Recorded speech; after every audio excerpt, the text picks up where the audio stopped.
እድገት ነው ጤናማ። ስለዚህ የቤተክርስቲያን ችግር የገንዘብ አይደለም። የቤተክርስቲያን ችግር ምንድነው? የሪሶርስ ችግር አለ። የቤተክርስቲያን ችግር ያለ መብሰል ነው። ቤተክርስቲያን እየበጠበጡ ያሉ ሰዎች ያልበሰሉ ሰዎች ናቸው። ንገራችሁ ያልበሰለ ሰው ማለት ያልበሰለ ሰው እኮ አካል ነው። አካልነቱን ልናሳጣው አንችልም ወይም ልንለየው አንችልም። ከዚህ ከአካልነት ሊለይ አይችልም። ኢየሱስን የመሰለ አስተማሪ እሱን የመሰለ አስተማሪ እያለ ከሱ እየተማሩ ለመስረቅ መወሰን ከባድ፣ ራሱ ኢየሱስን ለመሸጥ መወሰን ሌላ ከባድ ነው። ለምን ካላችሁ እድገት የግል ነው፣ ፐርሰናል ነው። እድገት የግል ነው። ለቆሮንቶስ ሰዎች መጣና እንማራለን ስለነሱ።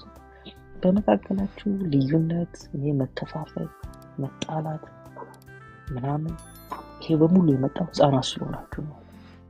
ገና አልበሰላችሁ፣ መንፈሳዊ አልሆናችሁ፣ ገና ስጋዊ ያላችሁ። ስለዚህ የምትጣሉት፣ የምትጠላዩት፣ የምትጠላሉት እርስ በርሳችሁ።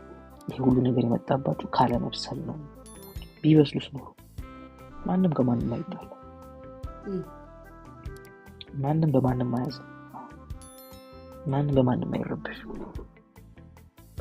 ስለዚህ አሁን የሚረብሽን ሰው አይደለም አለመብሰላቸው።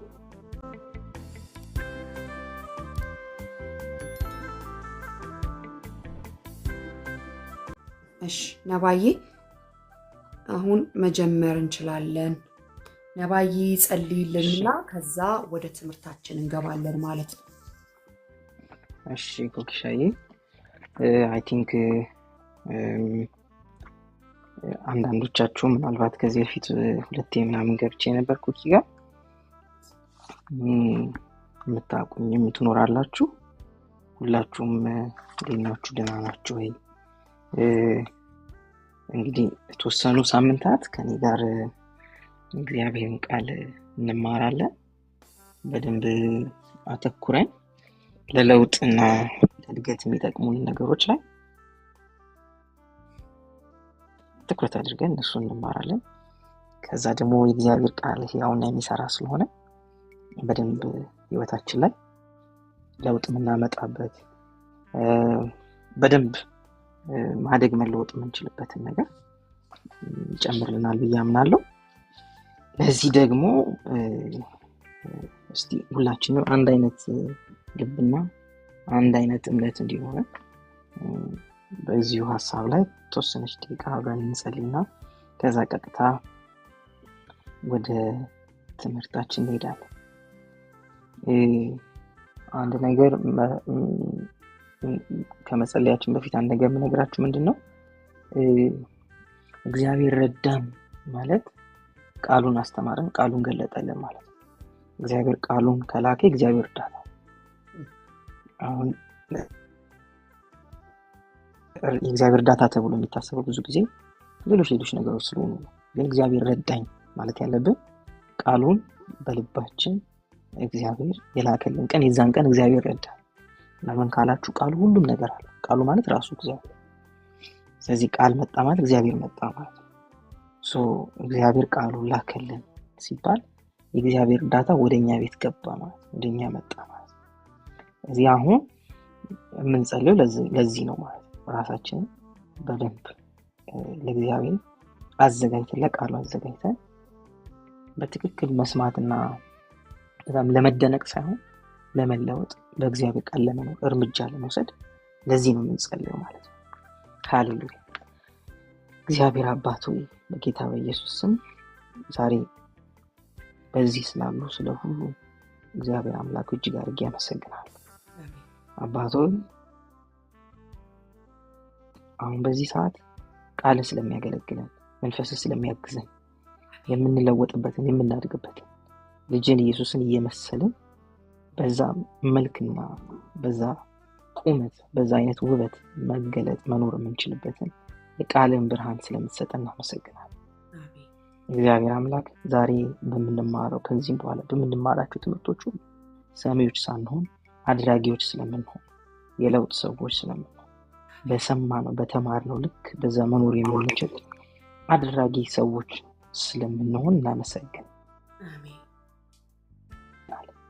መንፈስ ቃሉ ከተነገረበት ደቂቃ ጀምሮ ቃሉ ከተነገረበት ሰዓት ጀምሮ መንፈስ በህይወታችን ላይ ይህንን ለማድረግ ስለሚያግዘን ስለሚረዳ በየዕለቱ ከተማርነው ከሰማነው የበለጠ መገለጥ የምናገኝበትን ብርሃን የምናገኝበትን ጥበብ ስለምትጨምር እናመሰግናለን።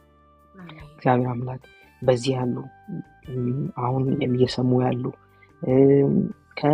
ከተማሩ ሰዎች ደግሞ የሚሰሙ ሁሉ የቃል ኃይል የቃል ብርሃን እንዲያገኛቸው በኢየሱስም በእምነት እንጽ እግዚአብሔር አምላክ ቃል በተነገረበት ቦታ በሙሉ ሰዎች የመዳንን ዕውቀት እንዲያገኙ ሰዎች የሚለወጡበትን የሚያድጉበትን ብርሃን እንዲጨምር እንዲበዛላቸው በኢየሱስም እንጸልያለን። ይህ ስለሆነ እጅግ አድርገን እናመሰግናለን። በጌታ በኢየሱስ ስም ቀሪውን ጊዜ በሙሉ ለአንተ አሳልፈን ሰጠን።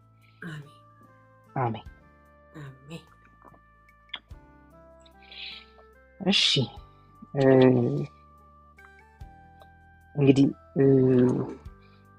ለሁላችንም እንደ መነሻ ጥቅስ እንደ መነሻ ሐሳብ እንዲሆነን አንደኛ ቆሮንቶስ ምዕራፍ 14 ላይ ያለውን ቃል ይዘን አንብበን ተስማምተን በዛን እንጀምርና ወደ የሚቀጥሉት ሐሳቦች እንሄዳለን።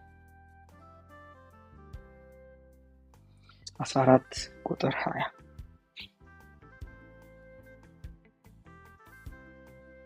14 ቁጥር ያገኛችሁት አንደኛ ቆሮንቶስ እኔ በአዲሱ ትርጉም ነው የማነበው። ከዛ በእናንተ ባላችሁ ትርጉም ደግሞ አንድ ሰው ደግሞ ቢያነብልኝ ደስ ይለኛል። ግን መጀመሪያ እኔ ላንብብና ፈቃደኛ የሆነ አንድ ሰው ያነብልናል። እንደዚህ ይላል አንደኛ ቆሮንቶስ ምዕራፍ 14 ቁጥር 20 ወንድሞች ሆይ በአስተሳሰባችሁ ሕፃናት አትሁኑ፣ ለክፉ ነገር ሕፃናት ሁኑ፣ በአስተሳሰባችሁ ግን ጎልማሶች ሁኑ። ይህንን ሐሳብ ብቻ እንፈልግ። ወንድሞች ሆይ በአስተሳሰባችሁ ሕፃናት አትሁኑ። ምን ማለት ነው? ያልበሰላችሁ ሰዎች አትሁኑ። ለክፉ ነገር ሕፃናት ሁኑ። ለክፉ ነገር መብሰል አያስፈልገው። እንድንበስል የተፈለገው ለእግዚአብሔር ነገር። በአስተሳሰባችሁ ግን በየትኛው አስተሳሰባችሁ? ስለ መንፈሳዊ ነገር ስለምን ነገር በዚህ መንፈሳዊ አስተሳሰባችሁ ግን ጎልማሶች ወጣትም አይደለም። ምንድነው የተፈለገው? ምን አይነት መልክ እንድንይዝ የተፈለገው? ጎልማሳ የበሰሉ ሰዎች ማለት ነው። ምንማረው ስለ መንፈሳዊ እድገት ነው። ለምንድን ነው መንፈሳዊ እድገት መማር ያስፈልገን? መንፈሳዊ እድገት መማር ያስፈልገን የመጀመሪያው ነገር አንደኛ እድገት የማይቋረጥ ነገር ኮንቲኒዩስ ስለሆነ የማይቋረጥ ስለሆነ እድገት ሰማይ እስከምንሄድ ድረስ አዳጊዎች ነን። በየዕለቱ ነው የምናድገው። ስለዚህ የመጀመሪያው መንፈሳዊ እድገትን ለመማር ያስፈልገን መማር ያስፈልገበት ዋነኛው ምክንያት እድገት የማይቋረጥ ነው። እሺ በድሮ ትርጉም ደግሞ የተጻፈው አንደኛ ቆሮንቶስ 14 ቁጥር 20 ላይ አይ ቲንክ ቀለል ያለ አማርኛ መሰለኝ ነው።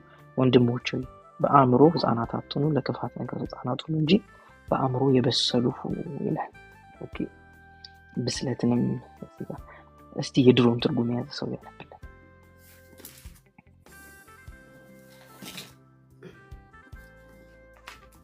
ኮኪ ያለሽ መሰለኝ። እሺ የቀደመኝ ሰው ካለ ያንብብ የድሮ ትርጉም። ጨለማ አንቺ ጋር ጨለማ ነው።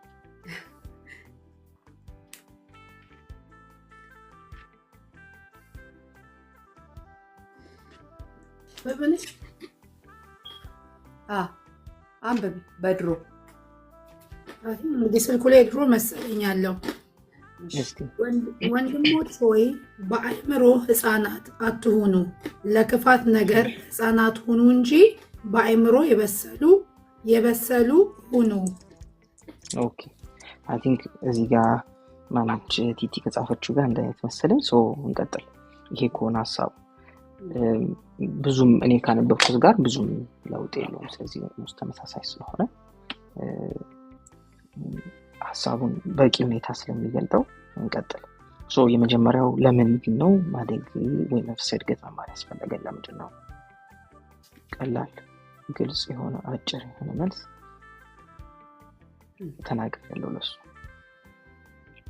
ማደግ ወይ መንፈሳዊ እድገት መማር ያስፈለገን። ሌላኛው ሁለተኛው መንፈሳዊ እድገትን ወይም ስለ መንፈሳዊ እድገት ለምን መማር አስፈለገ? ምክንያቱም አንድ ሰው ከተወለደ እድገት የሚጠበቅበት ስለሆነ ከተወለደ እድገት የሚጠበቅበት ስለሆነ ምን ማለት ነው? እግዚአብሔር እንድናድግ ይፈልጋል ማለት ነው።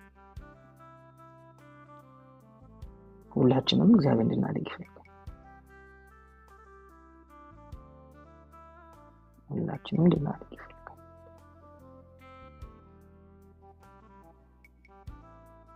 ሶስተኛው ደግሞ ማደግ ጤናማ ስለሆነ፣ የመጀመሪያው የማይቋረጥ ሂደት ስለሆነ ነው። ሁለተኛ እግዚአብሔር ኤክስፔክት ስለሚያደርግብን ነው። ሶስተኛ ደግሞ ጤናማነት ነው። ማደግ አለማደግ ነው ጤናማ ያልሆነ ነገር። ስለዚህ ካልበሰለ አብሮ ነው አለ፣ ግን ምንድነው ቆርጠን ልንጥለው ስለማንችል እንደ አካል በደንብ ያስጠራናል አብሮ። ስለዚህ የቤተክርስቲያን የትም ቦታ ቸርችን የሚያስነቅፍ ነገር ከተገኘ ያ አለመብሰል ያመጣብን ነገር እንደ አካል አብሮን ስላለ እሱን ማጥፋት አንችልም፣ ቆርጠን መጣል አንችልም። ስለዚህ ምን እንደሚጠቅመን ሰዎች ወደ ብስለት የሚመጡበትን ነገር ማስተማርና መንገር።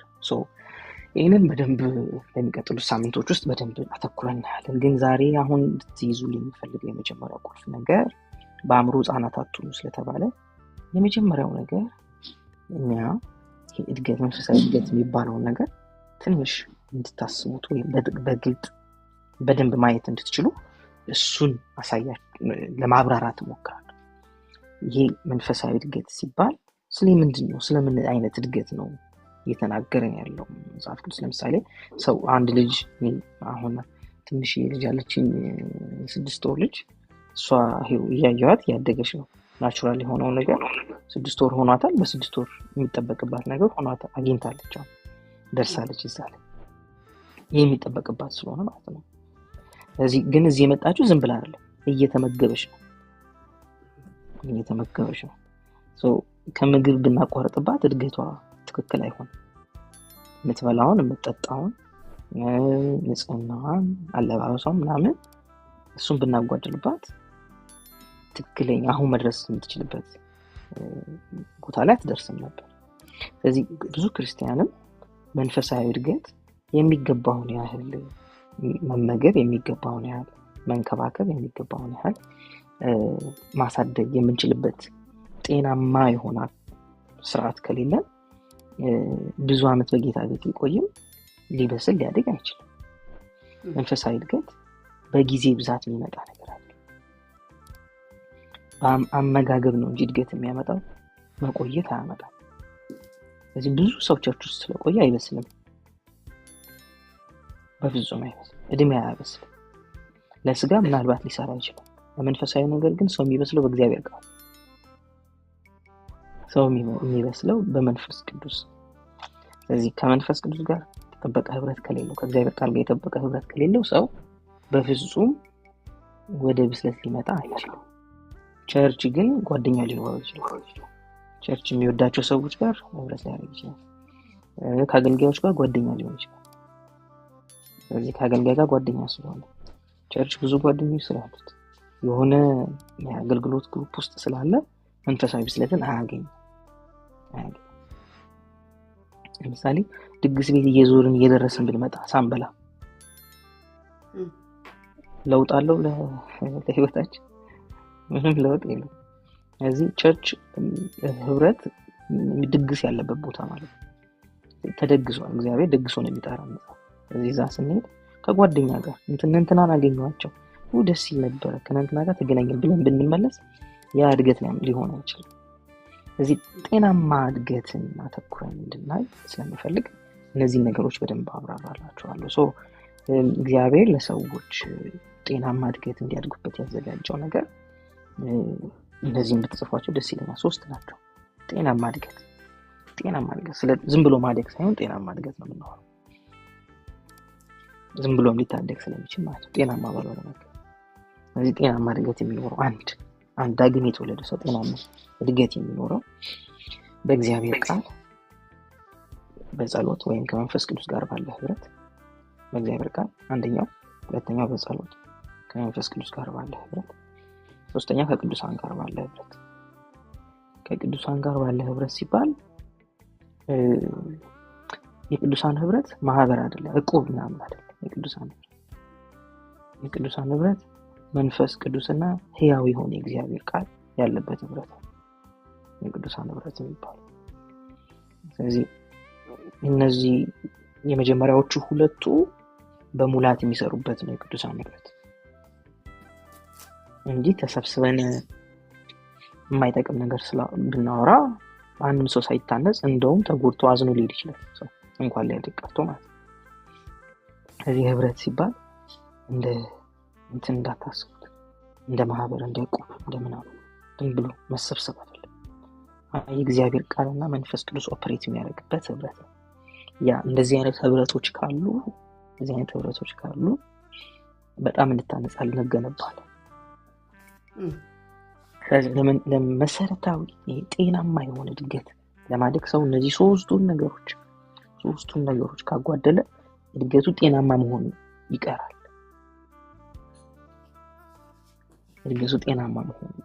ጤናማ እድገት ውስጥ አይደለም ማለት ነው። እሺ እንግዲህ እድገት በደንብ እሱን ዲፋይን እያደረግን መሄድ ስላለብን አንድ ሰው አደገ ሲባል በመንፈሳዊ አቅጣጫ አደገ ሲባል ምንድን ነው? ፈውስ መፈወስ ነው ማደግ? ታምራት ማድረግ ነው ማደግ? መድረክ ላይ መውጣት ነው ማደግ? መስበክ ነው ማደግ? ምንድን ነው ማደግ? እግዚአብሔር ሰው አደገ የሚለው እንዴት ነው?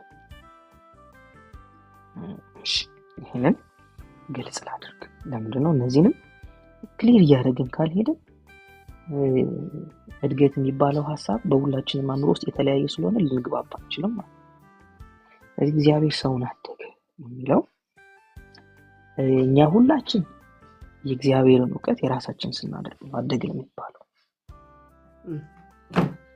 እግዚአብሔር ስለ ነገሮች እንደሚያስብ፣ እግዚአብሔር ነገሮችን እንደሚያይ፣ እግዚአብሔር ነገሮችን እንደሚመለከት እስካላሰብን ድረስ አላደግም። እግዚአብሔር አደጉ የሚለው እሱ የሚያውቀውን ነገር እያወቅን ስንመጣ። እዚህ መንፈሳዊ እድገት የሚባለው እሱ ለምሳሌ ሁሉ በምድር ላይ የሚፈጠረው ነገር በሙሉ የሚረብሽን የሚያስጨንቀን ከሆነ ይሄ ያለማደግ ውጤት ነው። ሰው ሁሉ የሚጨነቅበት ነገር እኛ ከተጨነቀን ይሄ ያለማደግ ነው። እግዚአብሔር ይጨነቅበት። ለምሳሌ በቀላሉ ኢየሱስ በምድር ስለተመላለሰ በምድር ላይ ስለኖረ ኢየሱስ በዚህ ነገር ፈርቷል ወይ አዝኗል ወይ ተጨንቋል? ያልገጠመው ነገር የለም። ሁሉም ነገር ገጥሞታል። ሁሉም ነገር ከሰው ጥላቻ ደርሶበታል። ታክስ የሚከፍለው ሳይኖረው አምጣ ተብሎ ክፈል ተብሎ ተጠይቋል። ብዙ ነገር ደርሶበታል። በቃ ማለት በምድር ላይ የሚደርሰው ነገር ሁሉ ደርሶበታል።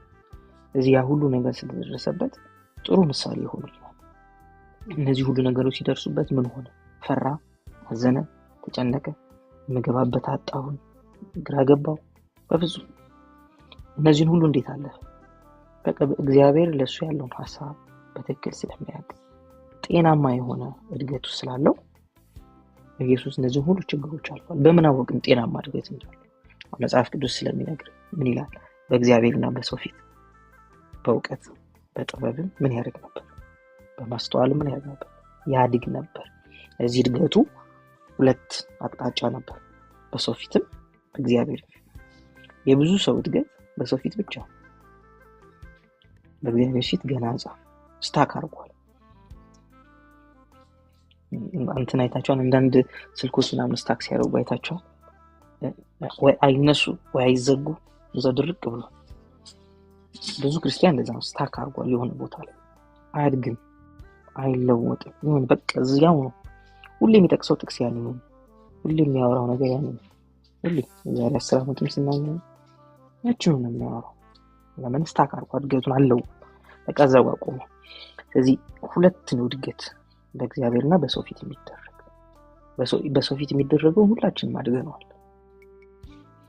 እሱ የምናውቀዋለን መንገዱ። አናዛንፍም። ራሱ የሚጠጣው የሚበላው የሚለበሰው አናዛንፍም። ሁሉ ነገር ነው የምናዛንፈው። የትኛው ነው ካላችሁ በእግዚአብሔር ፊት የምናደርገው። በእግዚአብሔር ፊት ለማደግ የሚደረገውን መንገድ ብዙም ትኩረት አንሰጠውም። ለዚህ ነው የሚጸልይልን ሰው የበዛው። ትናጸልይልኝ ምን ያበዛ ነው? አለመብሰል ስለሆነ። ብስለት ቢሆን አንደኛው የሚገላግለን ነገር ይሄ ከጥገኝነት ነፃ እየወጣን እንሄዳለን። ማደግ የሚጠቅመው ለዚህ ነው። ራስን ወደ መቻል ያመጣል። ጥገኛ ከመሆን ይገላግላል። እግዚአብሔር ማንንም ሰው ጥገኛ እንዲሆን አልፈጠረም። ማንንም ሰው በዚህ ምድር ላይ የተፈጠረ ሰው በሙሉ እግዚአብሔር ጥገኛ ከሆነ በሱ ላይ ብቻ ነው ጥገኛ እንዲሆን የሚፈልገው። ከሆነም ራሱ ግን ኢየሱስ በዚህ ምድር ላይ ሲኖር የኖረውን ነገር በሙሉ ከአባቱ ጋር ባለው ጤናማ ህብረት ነው የቀጠለው። የሚፈልገውን ነገር የሚጸልየው አባቱ ስለምትሰማኝ አመሰግናለሁ። ስለዚህ ማንም ሰው ላይ አልተደገፈም። የማንም ጥገኛ አልነበረም። ይሄ ማለት ከቸርችና ከመሪዎች ተለይተን እንኖራለን ማለት ነው አይደለም። በፍጹም እሱ እንደዛ አይደለም። እሱ ራሱ የቻለ አሁን በዚህ ትምህርት ውስጥ ማንነካው ራሱ የቻለ ጤናማ ነገር ነው። በጣም ጤናማ። ታዲያ ምንድነው አሁን እድገት ታዲያ እንዲህ ራስን መቻል ወይ ሁላችንም ያደግነው በዚህ በናቹራል ዓለሙ የሆነ ጊዜ በሰዎች የታቀፈን ሰዎች ነበር። የሆነ ጊዜ ለመሄድ እጃችንን የሚይዘን ሰው ነበር። አስፋልት ለመሻገር የሚያሻግረን ሰው ነበር። እንደዛ ሆነን ቀርተናል አልቀረንም። አሁን ራሳችን ወደ መቻል ስለመጣ መንፈሳዊ ነገርም ልክ እንደዚህ የሆነ ጊዜ ሰው መጽሐፍ ቅዱስ እየገለጠ ይሰጠን ነበር ስለማናውቀው የቱ ጋር እንደሚወጣ። እስካሁን ግን የሚገለጥልን ከሆነ አደጋ ውስጥ ምንም ግንኙነት የለንም። አፈቃቅ የሆነ ጥቅስ ሲጠቀስ የሚጠፋብን ከሆነ ለማውጣት ገና ነው ማለት ነው። ስለዚህ እድገቱ ሁለት አቅጣጫ ከሆነ በሰውና በእግዚአብሔር ፊት ከሆነ እኛ ዛሬ በጣም የምንማረው ወይም ከዚህ በኋላ በትምህርታችን የምናተኩረው በእግዚአብሔር ፊት ስላለው ጤናማ መንፈሳዊ እድገት ነው። ለምንድነው ደጋግመህ ጤናማ መንፈሳዊ እድገት የምትለው? ምክንያቱም አንዳንድ ጊዜ መንፈሳዊ ናቸው ብለን የምናስባቸው ሰዎች የሚያደርጉት ጤናማ ያልሆነ ነገር ስላለ፣ ስለዚህ ያንን ጤናማ ያልሆነ ነገር እንደ መንፈሳዊ እድገት አድርገን አስበን እነሱ ነገሮች ማድረግ፣ መውሰድ፣ መኮረጅ የለብንም። ከማን ምን እንደምንኮርጅ ማወቅ ራሱ አለብን። ምክንያቱም ጤናማ ያልሆኑ ነገሮችን ይዘን ልንሄድ ስለምንችል እነዚህ ነገሮች ጠቃሚ ስለሆኑ ነው ጤናማ እድገት እያለን እንድንናገር የፈለጉት። ይህን ጤናማ እድገት እንግዲህ ይህንን እስካሁን ድረስ እድገት ምን እንደሆነ፣ ምን አይነት አቅጣጫ እንዳለው፣ ምን አይነት መልክ እንዳለው ዲፋይን እያደረኩ ስለሆነ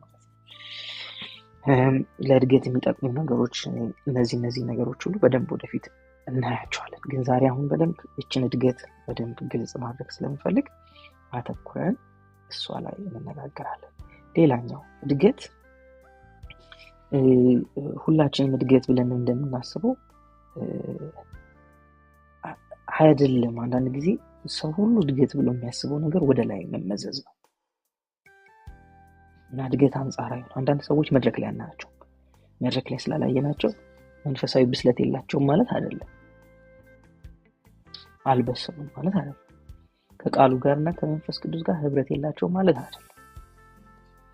ደግሞ ብስለት እነዛ ነገሮች ካልሆኑ፣ ታምራት ማድረግ፣ መፈወስ ምናምን ካልሆኑ፣ ብስለት ደግሞ የእግዚአብሔር አይነት ሐሳብ መያዝ ከሆነ፣ እግዚአብሔር ሰዎችን እንደሚመለከት ማየት ከሆነ፣ እግዚአብሔር ራሳችን እንደሚያይ ማየት ከሆነ ታዲያ ሌሎቹ ነገሮች የሚያደርጉ ሰዎች መድረክ ላይ ስለተገኙ አድገዋል ማለት ነው፣ በስለዋል ማለት ነው? በፍጹም አልበሰሉም። በሰለ የሚባለው አንድ ሰው መድረክ ላይ ሲወጣ አይደለም። ይሄንን በደንብ መያዝ አለባቸው። ይህን ምንም ማመን አለብን። አንድ ሰው በቴሌቪዥን ስለታየ በስሏል ማለት አይደለም።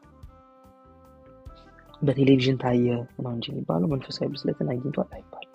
መንፈሳዊ ብስለት በፍሬ የሚለካ ስለሆነ ተከታይ ማብዛትም አይደለም። አንድ ሰው ብዙ ተከታይ ስላለው በመንፈሳዊ ህይወቱ በስሏል ማለት አይደለም። ምክንያቱም መጽሐፍ ቅዱስም እንደሚያሳየን እንደሚነግረን ሰው በስህተትም ተከታይ ሊያገኝ ይችላል። በዛው በስህተቱ ወይም ባለው በተሳሳተ እውቀት ብዙ ተከታይ ይዞ ሊገኝ ይችላል። እዚህ እሱ ብስለቱን አያሳይ ተከታይ ስላለ በስለናል ማለት አይደለም በፍጹም።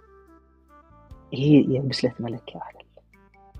ግን እንደው ቀዳሚው የብስለት መለኪያ ምንድነው ብላችሁ ሐሳብ አምሯችሁ የሚያስብ ከሆነ ቀዳሚው የብስለት መለኪያ ፍቅር ይባላል። ቀዳሚው የብስለት መለኪያ ፍቅር ይባላል። ሌሎችን እናያቸዋለን ወደፊት። ፍቅርን በደንብ ራሱን የቻለ አንድ ክላስ እንይዛለን ስለ ፍቅር።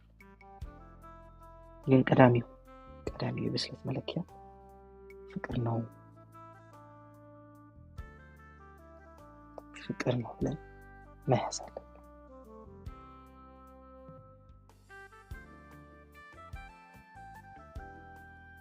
እንግዲህ አሁን የእድገትን አንጻራዊነት ላሳያችሁ። ቅድም ወደ ላይ መንቀዋል አይደለም ስላለ ለምሳሌ ስለ ካሮት የምታውቁ ከሆነ ካሮት እድገቱ ወደ ታች ነው። ካሮት ከተተከለ በኋላ ወደ ላይ እንዲረዝም ብንፈልግ አያድግም ብለን ትተነው ነው። ስላላደገ አይደለም። እኛ እድገት የምንለው ወደ ላይ ስለሆነ ነው። ስለዚህ ሁሉም እድገት ለሰው የሚታይ አይደለም። ሁሉም ብስለት በሰው ፊት የሚታይ አይደለም። አንዳንዱ የት እንደበሰለ ራሱ አይታወቅም።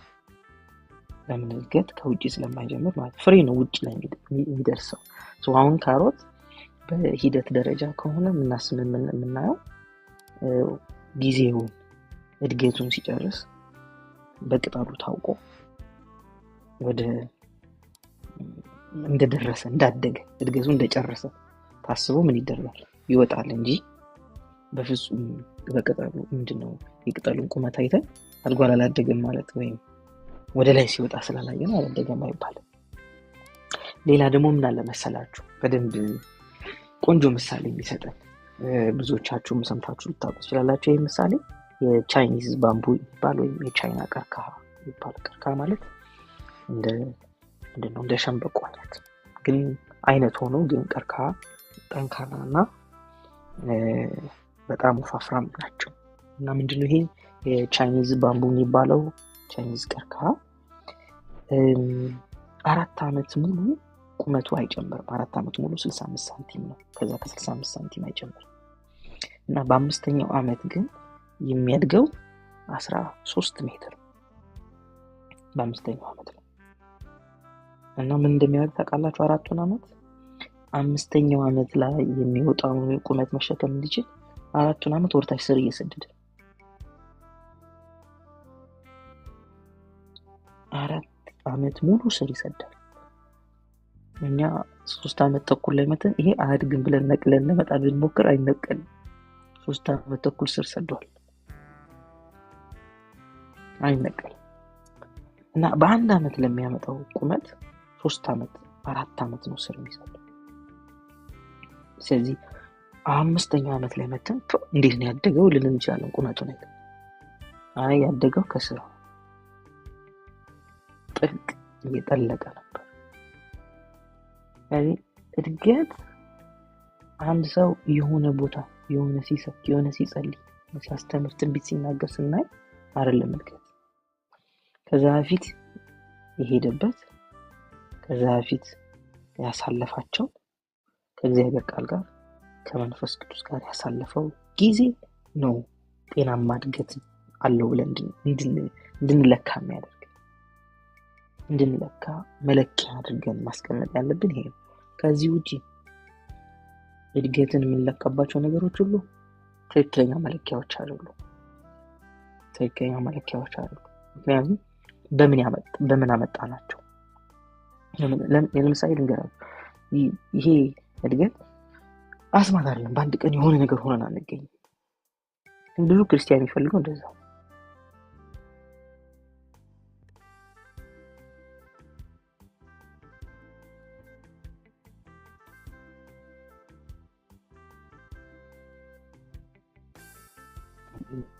ሁሉን ነገር የሚሰራ አምላክ ስለሆነ ጊዜን ያስቀመጠ አምላክ ስለሆነ ኢየሱስ ወደዚህ ምድር ሲመጣ እንደ ሁላችንም 9 ወር ጠብቆ ነው የተወለደው።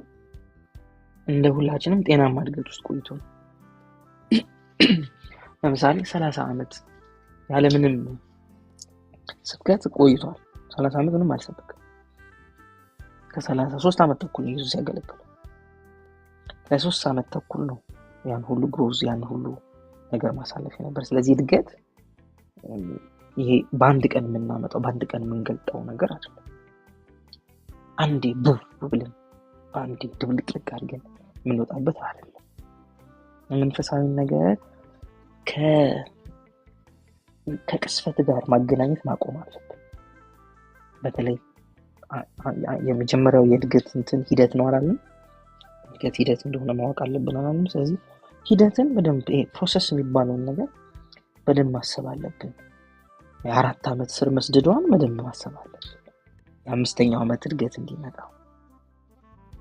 አንዳንድ ፍሬዎች በ40 ዓመት ነው ፍሬ የሚሰጡት ዛፎች። ለምሳሌ ቴምር ሲተከል ለትውልድ ነው የሚተከለው፣ ለሚቀጥለው ጄኔሬሽን ምናምን ነው የሚተከለው። ለምን? በዘራነው በ3 ዓመቱ ፍሬ አይሰጠን፣ በ4 ዓመትም አይሰጠን፣ 10ኛ ዓመት ላይም አይሰጠን፣ 20ኛ ዓመት ላይም አይሰጠን፣ 30 ዓመት ላይም አይሰጠን፣ መቼም አይሰጠን፣ 40ኛው ዓመት ላይ አይሰጠን። እዚህ ያለ ጊዜው አምጣ ብንታገል አይሰጠን፣ ፕሮሰሱን ጠብቆ ጨርሶ የሚሰጠን። እዚህ መቼ ይሄን ሂደት ግን ካላወቀን እዚህ ነው ብዙ ክርስቲያን በትዕግስት ማጣት ነው መንፈሳዊ ነገር ትቶ የሚሄደው። እድገት የሚባል ነገር ትዕግስት ስለሚጠይቅ ትቶ ነው የሚሄደው። ሂደት እንደሆነ በደንብ ማወቅ ስላለብን ትኩረት ማድረግ ያለብን ጤናማ መንፈሳዊ እድገት ላይ መሆን አለበት። ስለዚህ እድገቱ አንጻራዊ ነው የምንለው እንዴት ነው? አንዳንድ ሰው መድረክ ላይ አናየው፣ እያደገ አይደለም ማለት አይደለም፣ እያደገ። አንዳንድ ሰው ደግሞ ቶሎ መድረክ ላይ እናየዋለን፣ አድጓል ማለት አይደለም። ይሄ እድገት የሚባለው ነገር ከመድረክ ጋር ከምን ጋር የተገናኘ ግን መድረክ ላይ መውጣት ወይም ደግሞ በሰው ፊት መቆም የእድገት ምልክት ሆኖ ሊታይ ይችላል። አዎ፣ ለሰው ካልደረሰ ፍሬ አይደለም። የትኛውም ዛፍ መጀመሪያ ተተክሎ የሚጠበቀው ፍሬው ነው። ፍሬውን ደግሞ ራሱ የሚበላ ዛፍ የለም። ፍሬ ለሰው ፍሬ እየተቆረጠ የሚበላ አለ ማለት ነው። ስለዚህ እድገትን በደንብ ማሰብ በደንብ መመልከት ያለብን ከራሳችን አንጻር ብቻ አይደለም። አጠገባችን ያሉት ሰዎች ከኛ መጠቀም አንድ ነገር ያገኛሉ፣ ይንጋመራል፣ መጠቀም ይችላሉ፣ መለወጥ ይችላሉ፣ የሆነች ብርሃን ያገኛሉ፣ አካሄዱን ይለውጣሉ፣ በመልካም ነገር ህይወቱ ላይ ተጽዕኖ አንጥቻለሁ። እነዚህ በጣም ቁልፍ ናቸው። አጠገባችን ካሉት ሰዎች ጋር መለካት መያዝ መመልከት በእነዚህ መመዘን ከጀመርን ህይወታችን እነዚህ እንግዲህ ጤናማ የሆኑ እድገቶችን እንድናይ የሚረዱን ሀሳቦች ናቸው። ስለዚህ እግዚአብሔር ሰዎች በዚህ ምድር ላይ ጤናማ በሆነ መንገድ እንዲያድጉ ይፈልጋል። አዎ ይፈልጋል። እንደ ጤናማ እድገት እንድናድግ እግዚአብሔር ምን አቀረበልን? ቃሉና መንፈሱን አቀረበልን። ስለዚህ እግዚአብሔር ለእድገት የሚያስፈልገን ነገር ሰጥቶ ጨርሷል። አዎ። ለኛ እድገት የሚያስፈልገን ነገር አዎ። ለዚህ በደንብ በጥቅስ ነው እየተማመንን ነው የምንሄደው። ምክንያቱም እግዚአብሔርን ቃል ማስረጃ ካቀረብን ራሳችንን ወደ ቃሉ አጀስት ማድረግ ነው እንጂ ምንም ምክንያት አያስፈልገውም፣ ሰበብ አያስፈልገውም። ስለዚህ በደንብ ይሄንን ግልጽ የሆነ ክፍል እንድንመለከት ሁላችንም 2ኛ ጴጥሮስ ምዕራፍ 1 ላይ እንሄዳለን።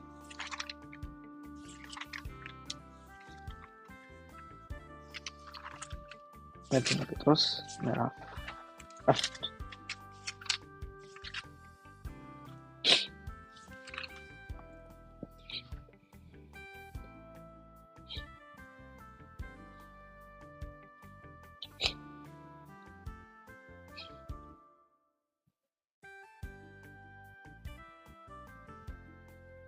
እሺ ያገኛችሁት?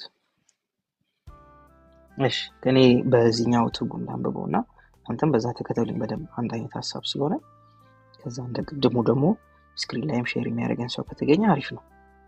እንደዚህ ይላል ምዕራፍ 1 ሁለተኛ ጴጥሮስ ምዕራፍ 1 ከቁጥር 3 ጀምሮ በገዛ ክብሩና በበጎነቱ የጠራንን እርሱን በማወቅ ጠራን አብ ማለት ነው ለሕይወትና ለእውነተኛ መንፈሳዊነት የሚያስፈልገንን ሁሉ የመለኮቱ ኃይል ሰጥቶናል። ኦኬ ለሕይወትና ለእውነተኛ መንፈሳዊነት የሚያስፈልገንን ሁሉ ይቀርምንም የለም። በደንብ ይህን ክፍል በደንብ ይዩት።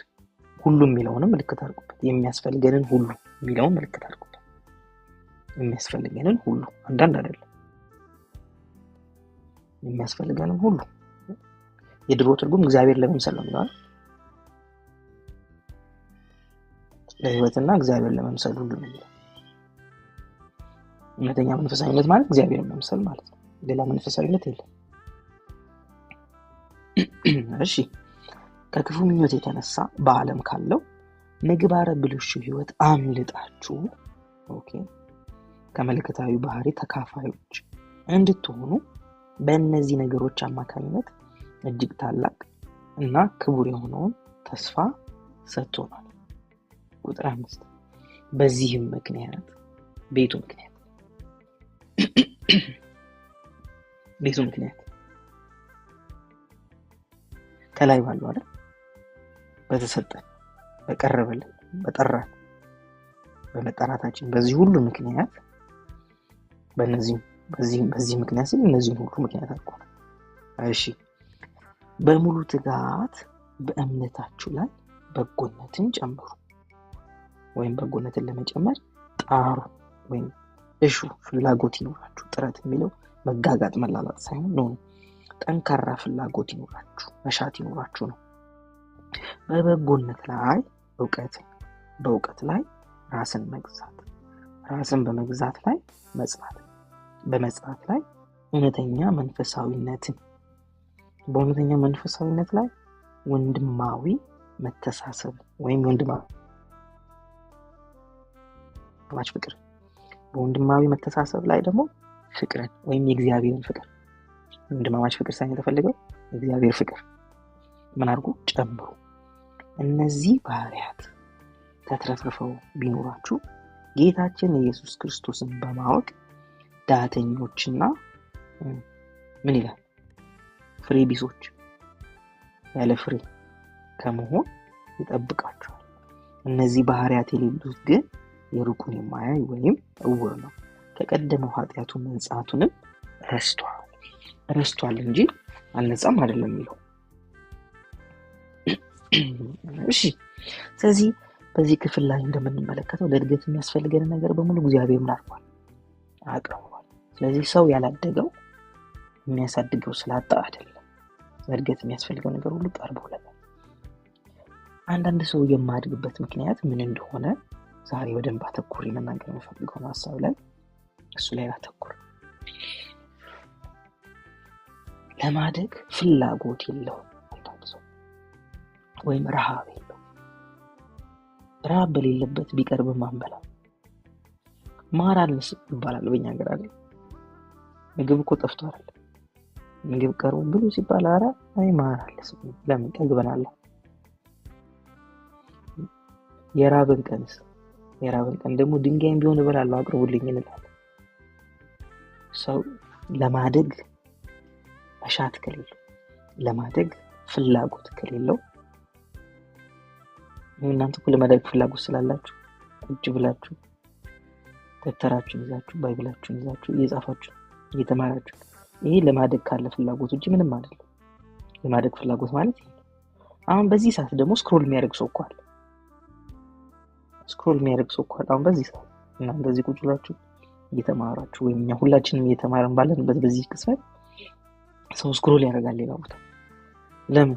በቃ ሌላ ነገር ነው ፍላጎት ያለው፣ አፒታይት ያለው ለሌላ ነገር፣ መሻቱ ለሌላ ነገር። ትምህርት ጠፍቶ አይደለም፣ ሊያሳድግ የሚችል ነገር ጠፍቶ አይደለም፣ ግን የምንፈልገው ነገር ነው ሌላ ነገር ስለሆነ ማለት።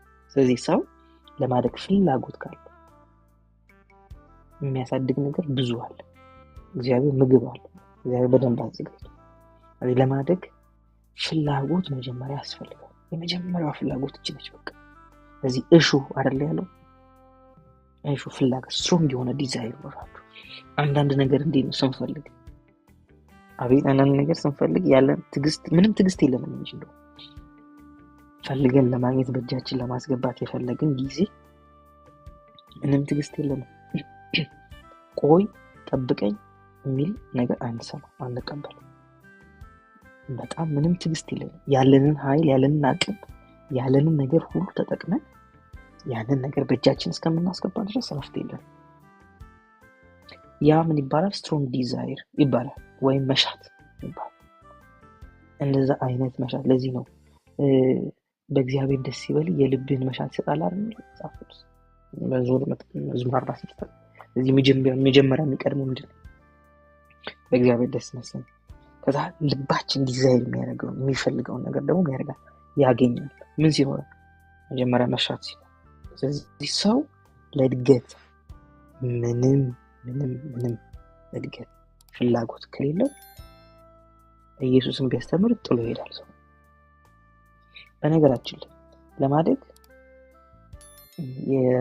የተማሪዎችን እድገት የሚወስነው አስተማሪ አይደለም። ይህም በደንብ ወይንትን አስተማሪ በሆነው ምናምን አንዳንድ ሰው ኢየሱስ እያስተማረ ሰው ሌባ ይሆናል። ይሁዳ ከኢየሱስ ጋር እየተማረ ነበር። ኢየሱስ እያስተማረ ቶማስም ነበር በጥርጣሬ የተሞላ ሰው። አንዳንድ ሰው ሚራክል ምናምን የሞላበት ቸርች ስላለው ብዙ መንፈሳዊ ነገር ያወቀ ይመስላል። ቶማስም ነበር ከኢየሱስ ጋር፣ ጴጥሮስም ነበር፣ ሁሉም ነበሩ፣ ዮሐንስም ነበሩ። ልዩነቱ የግል ፍላጎት እንደሆነ የምታውቁት ዮሐንስ ብዙ ነገር ይማራል፣ ሌሎቹ ደግሞ አይሰሙም። ኢየሱስ እያስተማረ ራሱ እስቲ መቼ ነው አብን የምታሳየን ይላል ቶማስ ድንገት መጥቶ። እስከ ሳይድ ድረስ አላወቅም ይላል። ዮሐንስ ደግሞ ሲጽፍልን ሌሎቹ እነ ማቴዎስ እነ ሉቃስ እነ ማርቆስ ያጻፉልን ነው። ለምን? በደንብ ነው እሱ ደግሞ መንፈሳዊ ነገር አንደርስታንድ ያደርገበት መንገድ። ስለዚህ የግል እንደሆነ የምታውቁት እድገት ያስተማሪ እንዳልሆነ የምታውቁት እነዚህን ሰዎች ስታዩ። ይህንን በጥሩ ምሳሌ ላሳያችሁ። ይህ ምሳሌ ብዙ ጊዜ ይጠቀምበታለሁ። ለምሳሌ አንድ ክፍል ውስጥ 40 ተማሪዎች ቢኖሩ ተማሪዎቹ ከ1 እስከ 40 ይወጣሉ አይደል? ከ1 እስከ 40 አንደኛ፣ ሁለተኛ፣ ሶስተኛ የተባለ አመቱ መጨረሻ ላይ ይደረደራሉ። ምን ከ1 እስከ 40 እንዳወጣችሁ ታውቃላችሁ? አስተማሪ አይደል? አስተማሪ ለትምህርት ያላቸው ፍላጎት ወቃለሁ።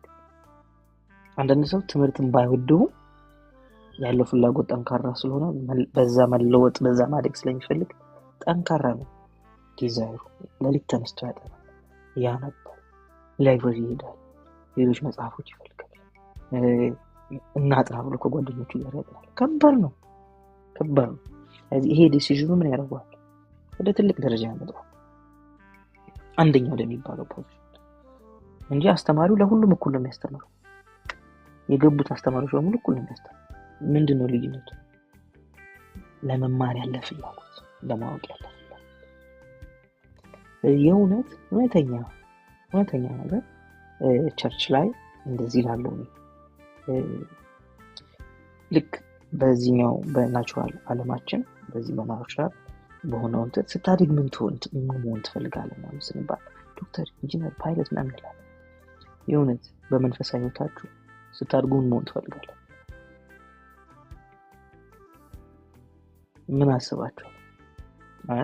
መንፈሳዊ ነገር ዝም ብላችሁ መኖር ነው? ጌታ መጥቶ እስኪወስደን ዝም ብለን መኖር ነው ወይስ በመንፈሳዊ ህይወቴ አድጌ እንዲህ መሆን ፈልጋለሁ የምትሉት ነገር አለ? ይሄን ሁሌ የሚጠይቅ የማደግ ፍላጎት ያለው ሰው አይተኛም፣ ምንም አንቀላፋ፣ ምንም ምክንያት የለውም። ብዙ ምክንያት ራሱ የምናበዛው ፍላጎት ስለሌለ ኢንተረስት የሌለን ነገር ላይ ሰበባችን ብዙ ነው።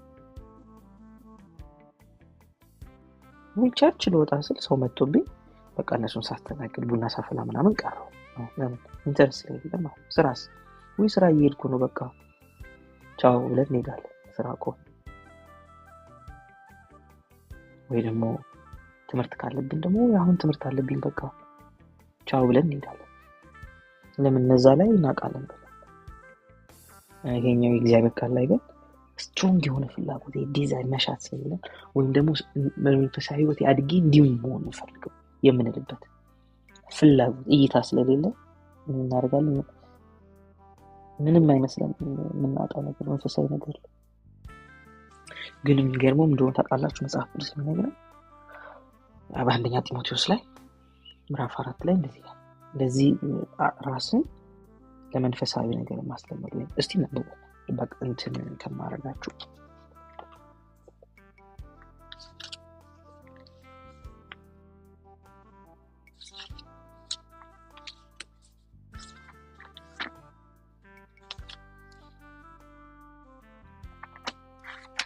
ጢሞቴዎስ ላይ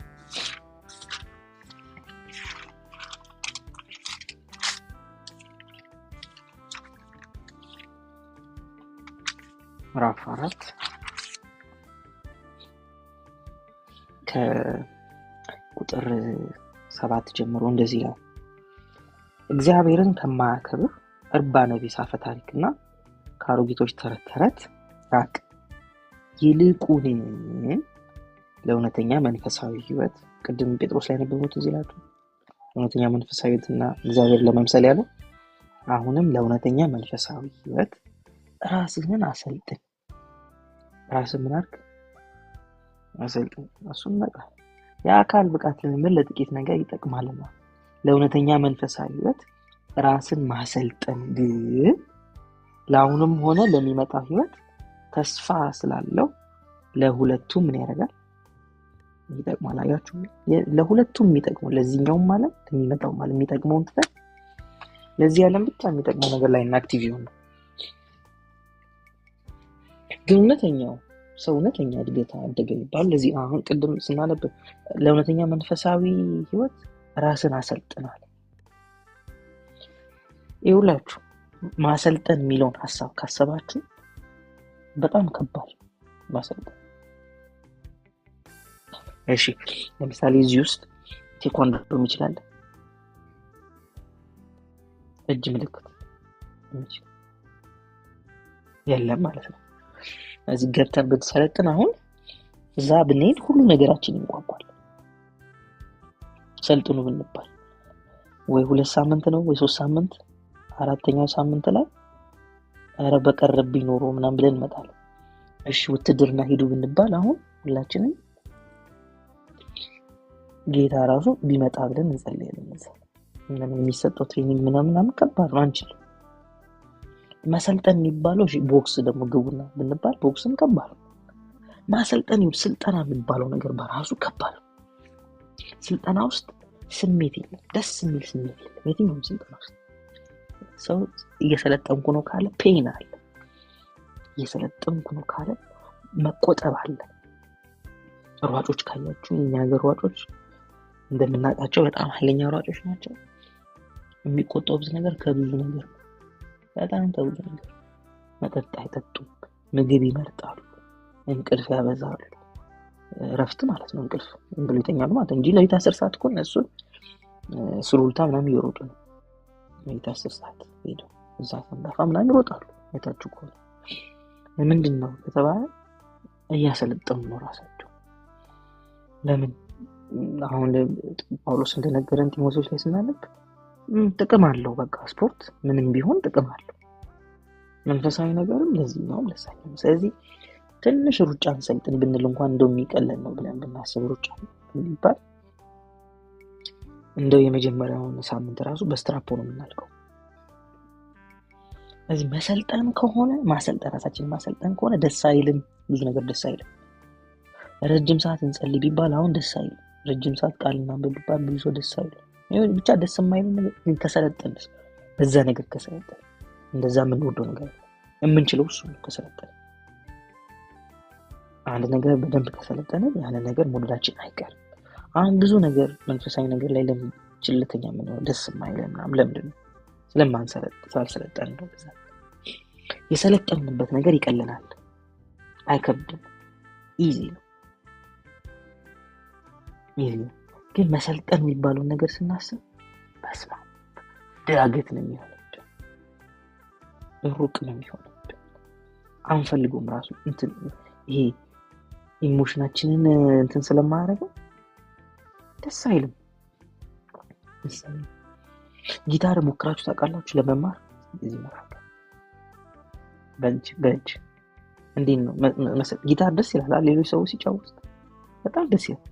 ስንሰለጥነው ይሄ ይላላጣል፣ ጣታችን አይደል? ይቆስላል፣ ያመናል ምናምን። መሰልጠን ነው።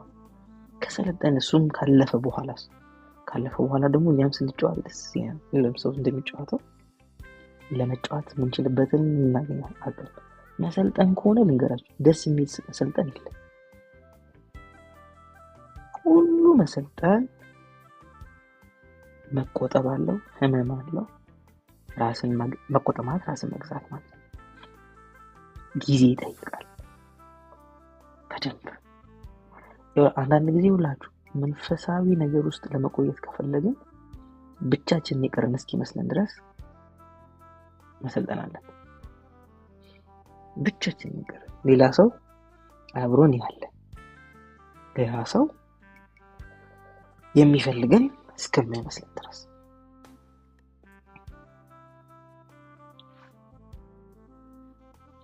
ብቻችንን ልንቀር የሚያስችለን ነገር ውስጥ እንገኝ። ግን መሰልጠን ከሆነ በቃ ልክ እንደሱ ነው። መሰልጠን ከሆነ እንደዛ ኢየሱስን ብቻ ወደ ምድረ በዳ ሄዶ ነበር 40 ቀን ነበር እዛ ቆየ። እዚያ ሲጾም ሲጸልይ ከዛ ልክ ስልጠናውን ከጨረሰ በኋላ ተፈተነ አይደለ? ስልጠናውን ከጨረሰ እዚህ ራስን ማሰልጠን ማስለመድ የሚባለው ነገር ዋጋ ያለው ነገር ነው። በጣም እጅግ በጣም ጠቃሚ ነገር ነው። እንደነገረን ደግሞ ጳውሎስ ለጢሞቴዎስ እንደነገረው ለእኛም እንደነገረን ይሄ ማሰልጠን ይሄ መንፈሳዊ ነገር ራስን ማሰልጠን የሚጠቅም ነው ለሁለቱም ማለት።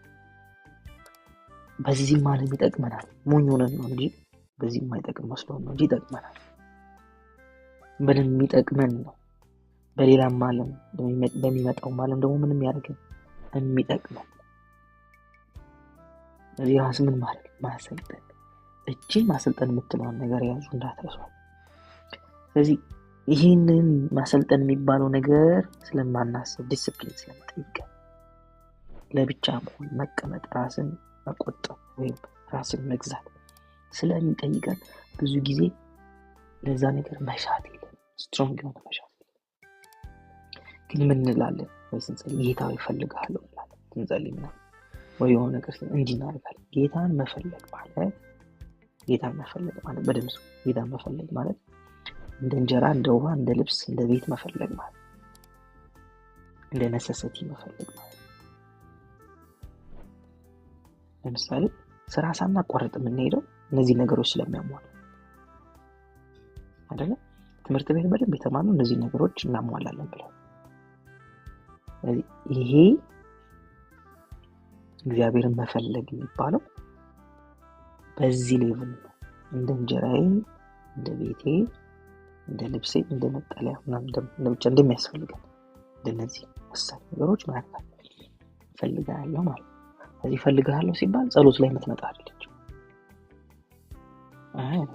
ከፈለግን የት ነው የሚወስደን? ወደ ቃሉ ነው የሚወስደን። ከፈለግን ወዲህ ነው የእግዚአብሔር ሐሳብ ወዳለበት ነው የሚወስደን።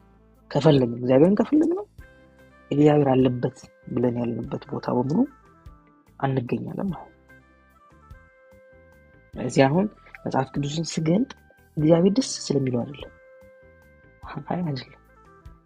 ያንን ቃሉን ሳንም ከእግዚአብሔር ጋር ያለው ህብረት ለእኔ ምግብ ነው፣ ያሳድገኛል፣ በደንብ ይንከባከበኛል፣ ጤናማ እድገት ውስጥ ደስታን ይጨምራል፣ እረፍት ይሰጠኛል፣ ሰላም ይሰጠኛል፣ ብዙ ነገር ነው የሚጨምርልኝ።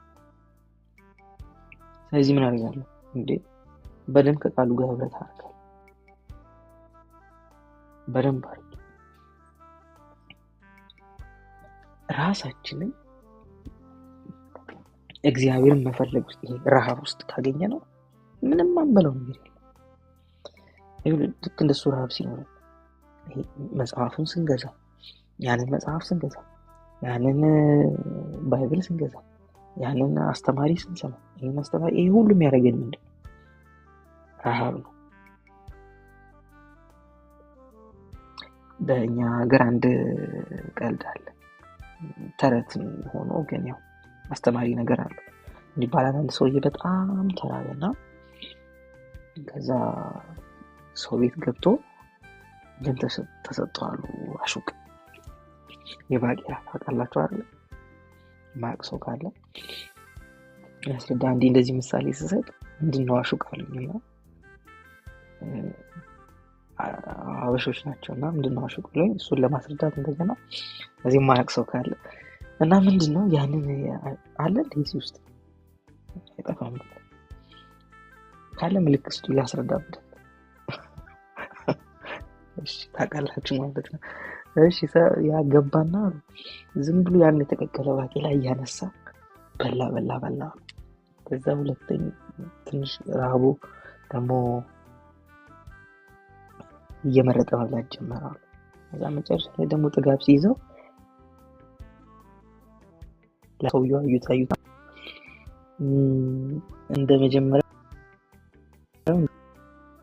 የመጀመሪያው ረሃብ ስላለበት ተስከብግቦ በላ። መጨረሻ ደግሞ ጥጋብ ስላለበት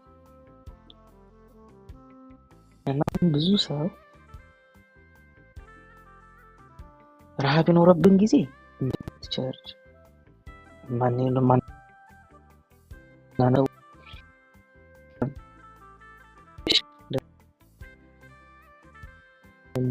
እንዳወቅ እንደጠገብን ደግሞ የመሰለን ጊዜ ደግሞ መተቸቱ ታየት መስጠቱን ምናምን ሁሉ እንጀምራለን። ሁለቱም ማለት ይሄ ዴይሊ ስለሆነ በየቀኑ ማቋረጥ ህብረት ነው። ሂደት ነው አይደል? መድገት ሂደት ከሆነ ዘወትር ከቃሉ ጋር ያለን ግንኙነት የማይቋረጥ ነው። ምንም ስለዚህ ከሰው ጋር ከሌሎች ሰዎች ጋር ያለንን ነገር በሊሚት ልናደርገው እንችላለን። በሊሚት ከሰው ጋር ያለንን ነገር ሊሚት አስቀምጠን ልናደርገው እንችላለን። እንግዲህ ያው እሱ ይሄ ሲስተሙ ከሚያቋርጠን እኛ በደንብ እየተከተልን ራሳችን ብናደርግ ሳያቋርጠን መቀጠል እንችላለን። ወደ ትምህርታችን ስንመለስ እንግዲህ ኩኪ እንዳለችው አንድ እዚሁ ጋር መስጠት መጨመር የምፈልገው ነገር ምንድነው? ሰዎች ቁጭ ብለው የመማር ዲሲፕሊን ካገኙ በጣም በጣም በጣም ትልቅ በረከት ነው። ለምን መሰላችሁ በረከት የሆነው? ቁጭ ብለን ለምሳሌ የኔ ፓስተር ይላል ምግብ ለመመገብ የ200 ምናምን ሺህ 100 ምናምን ሺህ ብር ጠረጴዛ ትገዛላችሁ ይላል። ለምን? ቁጭ ብለን ለመመገብ ስለሆነ የእድገት የለውጥ ነገር እዛ ውስጥ ስላለ ተረጋግተን ቁጭ ብለን አይወራም ይላል። ጸጥ ብሎ ምግብ ሲበላ አይወራም። እስቲ እንትኑን ዝጉት፣ እስቲ ቀስ ብለን ቁጭ ብለን እንብላ ይባላል። ይሄ የምግብ ስርዓት ስለሆነ የእግዚአብሔርም ቃል ልክ እንደዛ ነው። እዚህ እስቲ ቁጭ ብሉ በስነ ስርዓት እና ምንም ነገር ጸጥ በሉ ተብሎ ስልክም ጠፍቶ ቲቪም ጠፍቶ ምናምን ቁጭ ብለን የእግዚአብሔርን ቃል ለመማር ጊዜ ብንወስድ እጅግ በጣም ጠቃሚ። እኔ ደግሞ አስተማሪ ስለሆንኩ አልጮህም፣ አልቸኩልም፣ ቀስ ብዬ ማስተማር ስለዚህ በደንብ ግን ከሰማችሁኝ በደንብ ጊዜ ከወሰድን በደንብ የሚጠቅም እግዚአብሔር ሀሳብ እንማራለን። ቅድም ካቆምኩበት ሀሳብ ልቀጥል። እንግዲህ እድገት ብዙ ሌሎች ከሰው ጋር ባለን ግንኙነቶች፣ ከሰው ጋር ባለን ህብረቶች በሊሚት መኖር እንችላለን፣ በሊሚት ማድረግ እንችላለን። ሰው ቤት ብዙ ላንሄድ እንችላለን፣ በገደብ ነው እያለን ልንኖር እንችላለን። ከእግዚአብሔር ቃልና ከመንፈስ ቅዱስ ጋር ግን ምንም ገደብ የለም። ከእግዚአብሔር ቃል ጋር ያለን ህብረት፣ ከመንፈስ ቅዱስ ጋር ያለን ህብረት ያለ ገደብ የሚደረግ ነው፣ በገደብ የሚደረግ አይደለም። ስለዚህ እግዚአብሔር ቃል ህይወት የሚመሰረትበት ስለሆነ በገደብ የምንመራው ህይወት የለንም። ህይወት ከሆነ ፉሊ ተሰተን ነው የምንኖረው፣ ሙሉ ለሙሉ ራሳችን ለዛ ነገር ሰተን ነው የምንኖረው። ስለዚህ ሰዎች አንደኛው ማጥፋት መቀየር ያለባቸው ነገር ምንድን ነው? የእግዚአብሔር ቃል ላይ ያስቀመጡት ገደብ። አሁንማ መሸ፣ ሲነጋ አነባለሁ፣ አሁንማ ደግሞ አልጸልይም። እነዚህ ምንም የማይጠቅሙ ለህይወት የማይሆኑ ነገሮች ናቸው። ስለዚህ መቀየር አለብን ከህይወታችን።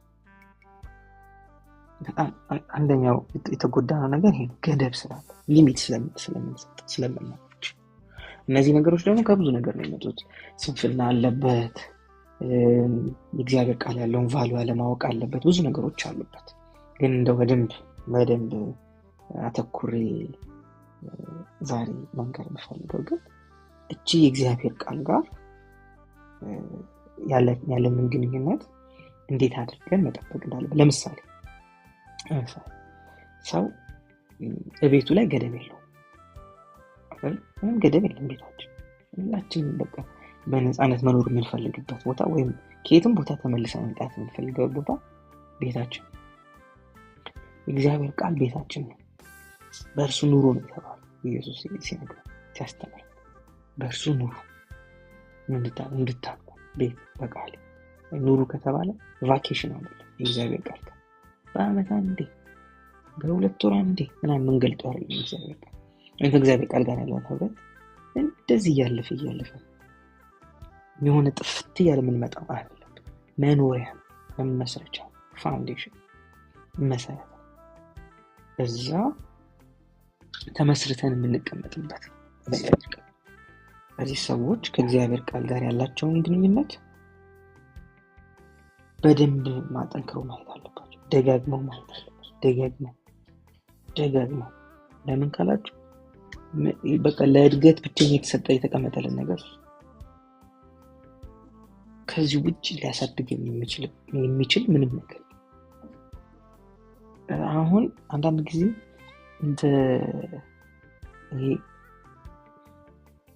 አለ አይደለ የአደጋ ጊዜ እርዳታ የሚሰጡ ሰዎች ሆስፒታል እስክንደርስ አምቡላንስ ውስጥ ያሉ የሕክምና ባለሙያዎች አሉ የተንከባከቡ የልብ ምታችን ምናምን ጠብቀው የሚያደርሱ እነዛ አንዳንድ ክርስቲያን በእንደዛ ነው የሚኖሩ። እጅ ተጭኖ በምናምን በትንቢቱ በምን በቃ ካለበት ችግር እስኪወጣ ድረስ ከዛ ነገር ተመልሶ እዛ ችግር ውስጥ ነው የሚገኝ። አለማደግ ስለሆነ ችግራችን ትልቁ ችግር አለማደግ። የኔ ልጅ አሁን 4 አመቱ ነው። እሱ በፊት ሶፋ ላይ ለመውጣት ፈልጎ 1 አመት ገና እያለ ግማሽ ላይ እንዲህ በደረቱ ወጣና ከዛ እግሩ አየር ላይ ሆነ። አንደኛው እግሩ ደግሞ ሶፋ ላይ ነው። እንዳይመለስ ፈራ፣ እንዳይወጣ አቅም አነሳ።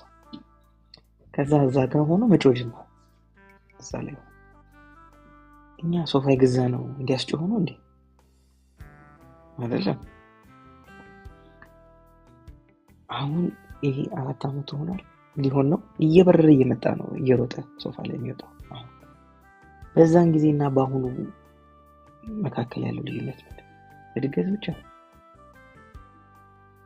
ያን ያስለቅሰዋል። አሁን ደግሞ እየበረረ መጥቶ ይወጣበታል፣ ሲፈልግ ይተኛበታል። ብዙ የሚያስጮኸን ብዙ የሚረብሸን ነገር ምናምን ለረብሻ የመጣ ነገር አለማደጋችን የሚያስብለን የምንፈራቸው የምንጨነቅባቸው ሰው ድረሱልኝ የምንለው ያዙኝ እጄ እንደዚህ አድርጉ ምናምን የምንላቸው ነገሮች በሙሉ ያለማደግ ያለመብሰል ውጤቶች ናቸው። ብናድግ ተዝናንተ የምንኖርባቸው ጠሉኝ፣ አገለሉ፣ እንደዚህ ያሉ እንደዚህ ተነሱብኝ ምናምን የምንላቸው አለመብሰላቸው። ብንበስልስ ይኖሩ ችግር የለውም፣ እኛም እንኖራለን። የሚያኖረን እግዚአብሔር ሰዎች አሉ። ግንስ አለማደግ አለመብሰል ካለ ግን ሁሉ ነገር ያስጨንቃል።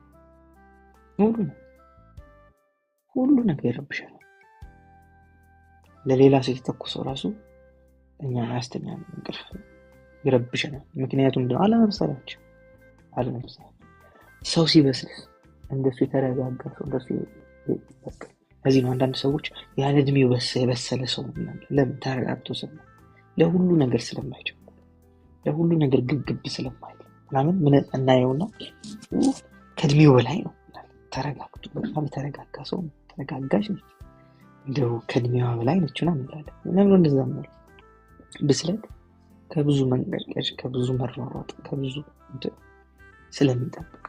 ይሄ እንግዲህ በናቹራል ያለው በዚሁ ምድር ባለን እውቀት ነው። እንግዲህ መንፈሳዊ እውቀት ደግሞ ምን ያህል እረፍት እንደሚሰጥ አስቡት። ምን ያህል እረፍት! በዚህ ኢየሱስ ሊወግሩትና ከገደል ላይ ሊጥሉት ብለው በመካከላቸው አለፈ። እየተሯሯጠ አይደለም፣ ያዙልኝ ምናምን እያለ አይደለም፣ ወይም ጌታ ተነሱብኝ አጥፋቸው ምናምን ብሎ አይደለም። በመካከላቸው ምንም በቃ ህይወቱን ሊረብሽ የሚችል ነገር እንደሌለ ያውቃል። ከመጣለት ዓላማ ውጪ ሊሞት እንደማይችል ያውቃል። ከመጣለት ዓላማ ብቻ እንደሚሞት ያውቃል። መብሰል ይሄ ነው። እግዚአብሔር ለኛ ያለውን ዓላማ ማወቅ ነው። ትክክለኛ ብስለት እድገት የምንለው እሱ ቅድም መጀመሪያ ነው የተናገርኩት። መብሰል የሚባለው እግዚአብሔር የሚያውቀውን ነገር ስለ ህይወታችን፣ እግዚአብሔር ስለኛ ያለውን ሀሳብ ማወቅ ነው። እሱን ካወቅ እሱን ከተረዳ ምን ይረብሻል? እግዚአብሔር በህይወቴ ላይ ያለው ዓላማ ከገባኝ እንትና ጠሩኝ አልጠሩኝ፣ ጋበዙኝ አልጋበዙኝ፣ ፈለጉኝ አልፈለጉኝ ምንም አይረብሸኝ። ምንም ጳውሎስ እስር ቤት ገብቶ ታስሮ ሰማ። አንዳንድ ሰዎች የእሱን እስር ለማባስ ብለው የውሸት እንደሚሰብኩ ኢየሱስ ችግር የለውም አለ። እኔ የምፈልገው ዋና ኢየሱስን ማድረግ መሰበው ምንም አይጎዳውም። ምንም ተጎዳ የሚልበት ተነሱብኝ ፈራው የሚለው የለም። አንዳች ምንድነው የሚረብሸን ካላችሁ አለማደጋችን፣ የራሳችን አለማደግ። ከውጭ አይደለም አለማደግ፣ ከውስጥ ነው የሚረብሸን። አለመብሰል ያለው ነገር ልንገራችሁ። መንፈሳዊ የሆነ አለማወቅ ሁሉ ጨለማ ማለት ነው። ሌላ ምንም አለማወቅ ጨለማ፣ ሌላ ነገር አለ። መንፈሳዊ እውቀት ደግሞ ብርሃን አገኘን ማለት ነው። በብርሃን ውስጥ ነን ማለት በብስለት ውስጥ ነን ማለት፣ ጨለማ ውስጥ ነን ማለት አለመብሰል ውስጥ ነን ማለት። መንፈሳዊ እድገት ውስጥ ያሉ ሰዎች በሙሉ የበራላቸው የሚባሉ በሰሉ የሚባሉ ሰዎች ሰላማዊ ናቸው፣ የረፍት ሰው ናቸው። ምንም ይረብሻቸው፣ በማንም አይረብሹ። ህይወታቸውን የሚነቀንቅ ምንም ነገር ረበሹ የምንላቸው ነገሮች ራሱ ቆመን ብናስብ አንዳንድ ጊዜ ምን ሆኜ ነው ማለታችን አይቀርም። ምን ሆኜ ከየት ያመጡ ይሄንን አይነት ፍርሃት? እንዴት ሰዎች ወደኛ የሚገባ ነገር የለም። በመሰረቱ ሁሉ ነገር ከውስጥ ነው። ፍርሃትም ከውስጥ ስለምንፈራው፣ ከውስጣችን ፍርሃት ከሌለ ምንም የሚረብሸን ነገር የለም። ግን ፍርሃትም ራሱ አለማደግ፣ አለመብሰል፣ ህፃንነት ስለሆነ እነዚህን ነገሮች ደግሞ መዳን የምንችለው በማደግ ብቻ፣ በመብሰል ብቻ። ሁሉ ችግር የሚሸነፈው ሁሉ ችግር የሚሸነፈው በብስለት። ካልበሰልን ሰይጣንም አዲስ ይሆንብናል፣ ችግርም አዲስ ይሆናል። መጀመሪያ የተጠላን እኛ የተጠላን ይመስላል። እኔም ከጠሉ እናንተ የሚጠሏቸዋል እኮ ብሏል ኢየሱስ። ግን አለመብሰል እኛም ብቻ ይጠሉኛል። ጌታ ያታየው አትሰማም፣ እንደዚህ ያሉ በዚህ ገባ በዚህ ወጣ፣ ይሄ ሁሉ ሲደርስብኝ አትመለከትም። ይህ በመብሰል በማደግ እንደምንለውጥ እንደምናሸንፍ ስለሚያውቅ እግዚአብሔር ለዚህ አይመልስም። ተደጉ ነው የሚለን። ወይም ለእድገት የሚያስፈልገን ነገር ስለሰጠ እዚህ ለእያንዳንዱ ችግር የሚመጣ ቢሆን ኖሮ እግዚአብሔር ተስማም ብዙ ነገር በቃ ለብዙ ነገር ይመጣ ነበር። ታዲያ ምንድን ነው የሚያደርገን? ያሳድገናል። ለምን ስናድግ ይሄን እንደምናልፍ ስለዚህ ለሁሉ ችግር አይመልስም እግዚአብሔር የሚመልሰው ለምንድን ነው ካላችሁ ለእድገታችን ለሚያሳድገን። ስለዚህ ጸልዩ አንብቡ የሚል አስተማሪ ልክልን ወደዚህ እንድንመጣ የሚመክረን የሚረዳን ሰዎች ያመጣል። ከዛ ምን እናደርጋለን? ማንበብ ስንጀምር መጸለይ ከመንፈስ ቅዱስ ጋር ማንበብና መጸለይ ማለት ግን ድርጊቱን አይደለም። እንደሱ እንዳታስቡ። ድርጊቱ አንድ ምዕራፍ አንብቤያለሁ ይሄ ማንበብ አይደለም። ትንሽም ቢሆን እኮ ልጸልይ ብዬ ገብቼ ጸልዬ ወጣሁ ይሄም አይደለም። ጸሎትም ማንበብም ማለት ከእግዚአብሔር ቃልና ከመንፈስ ቅዱስ ጋር የምናደርገው ህብረት ማለት ደግሞ ምንድነው? አይጠፋም አንረሳው። እንዴት መሰላችሁ? በደንብ ላስረዳ። ለምሳሌ እዚህ አሁን ፊት ለፊት በቪዲዮ ማያችሁ ሰዎች ምልክት ሰጡኛላችሁ። ስኳር ቀምሳችሁ ታውቃላችሁ? ይጣፍጣል ይመራል። ይጣፍጣል አይደል? እሺ ኦኬ። አሁን ብትገረፉ ይመራል ትላላችሁ? ለምን? ህብረት ማለት ልክ እንደዚህ ገብቶ ቀምሰነው አጣጥመነው ከኛ ጋር አንድ የሆነ ነገር ማለት ነው። ልንለውጠውም አንችልም። ልንቀይረው ሀሳብ ስጡ ብንባል ራሱ እዛ ነገር ላይ ብንገረፍ ብንቀጠቀጥ ብንደበደብ ይጣፍጣል። በቃ ይጣፍጣል። ይሄን እናውቃለን። ለምን? ተዋህዶ ነው። ከእግዚአብሔር ቃል ጋር ህብረት ማድረግ ማለት ልክ እንደዚህ እግዚአብሔር ቃል ከገባ በኋላ እኛ ውስጥ በዱላ በመከራ በችግር ሊወጣ አይችልም። ክፉ ሰው ቢሰለፍ ቢደበል ቢሰጡብን ጋዜጣ ቢጽፉብን እንቢሉብን ልንለውጠው አንችልም። ለምን? ልክ እንደ ስኳሩ ተዋህዶናል፣ ቀምሰነዋል፣ አጣጥመናል። እኛ ጋር ያለው በወሬ ተነግሮን ሰምተን ሳይሆን ቴስት አድርገን ተዋህዶ። የተዋሃደን ነገር ደግሞ አንረሳው። ልንረሳው መቼ? ለምን? ተዋህዶናል፣ እናውቀዋለን በደንብ። መጸለይ ማለት እንደዛ ነው። ከመንፈስ ቅዱስ በጸለይኩበት ሰዓት የነገረኝ ያስተማረኝ ነገር ተዋህዶኝ ከጸሎት ከወጣ በኋላ ይጠፋብኝ። ቃል ቁጭ የተማርኩትም ተዋህዶኛል። ዘግቼ ሲሄድ ቃሉን አይጠፋብኝ። ግን ምን አነበብኩ ሲባል ምዕራፍ ያነበብኩት እኮ ምን ሲባል ከጠፋብኝ አልተዋህደኝ። ስለዚህ ማንበብ የሚባለው ሸምድዶዎችን ብሎ ጨርሶ ሄዳል። አይ ነገሩ ተዋህዶኛል ወይ አረሳው፣ ትዝ ይለኛል።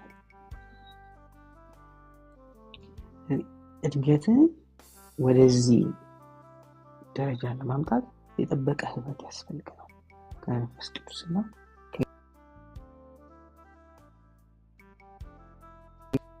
የምናመጣው ከሆነ በዚህ መንገድ ከሆነ ወይም ጤናማ እድገት የሚመጣው እንዳልኩት የመጀመሪያው ነገር የሚያስፈልገን መሻት ነው። እችን መሻቷ እንዳትረሱ። መሻት፣ ፍላጎት፣ ጠንካራ ፍላጎት። ይኸውላችሁ ብዙ ወደ ታሪኮች ስትሰሙ የሰው ታሪክ ተሳካላቸው የሚባሉ ሰዎች ነው ስትሰሙ አንዳንዶቹ እኔ ከገጠር በእግሬ ነው የመጣሁት ወደ አዲስ አበባ ለምን መማር ፈልገው መሻት ካለ ያያችሁ ጫማ የለኝም ብለን አንቀር በእግራችን መጣ መሻት ካለ ፍላጎት የሚባለው ጠንካራ የሆነ ፍላጎት ዝም ብሎ የለም ስንባል መመለስ አይደለም። ይሄንን ጥሩ ምሳሌ ልንገራችሁ። ኢየሱስ በአንድ ከተማ ውስጥ ገብቶ እየፈወሰ እንዳለ እያስተማረ እንዳለ ሲሰሙ የሆኑ 4 ጓደኛሞች በቃሪዛ ይዘው መጡ ጓደኛቸው እና ምን አደረጉ መሰላችሁ? ጥቅጥቅ ብሏል። ኢየሱስ ጋር መድረስ አልቻሉ። ስለዚህ መድረስ ስላልቻሉ ምን አደረጉ? በቃ ሰው ሞልቷል እንሂድ ነገ እንመጣለን አሉ። ምን አደረጉ? የሰው ጣራ ነድለው ገንጣጥለው ሰውየውን ኢየሱስ ፊት አወረዱት። ለምን? በቃ የዛን ቀን ካልሆነ ሌላ ቀን የለም፣ ዛሬ ነው ተፈውሶ የሚሄድ። ስለዚህ ምን አደረጉ? ገለጡና አወረዱት እዛ። ከዛ ኢየሱስን ሰውየውን አይደለም እምነታቸውን አይቶ ይላል የማን የአራቱ ሌላ ቀን መጠበቅ አለ እስከ ሳምንት ወይ ሌላ ቦታ ሲያገለግል ወይ በጊዜ እንመጣለን ነገር እንደሱ አለ። አሁን ነው ምን አድርጉ ቀዶ አወረዱ። በቃ ስትሮንግ የሆነ ፍላጎት ነው። ለጓደኛችሁ ምን እንዲያደርግ ተፈውሶ እንዲል ጓደኛችሁ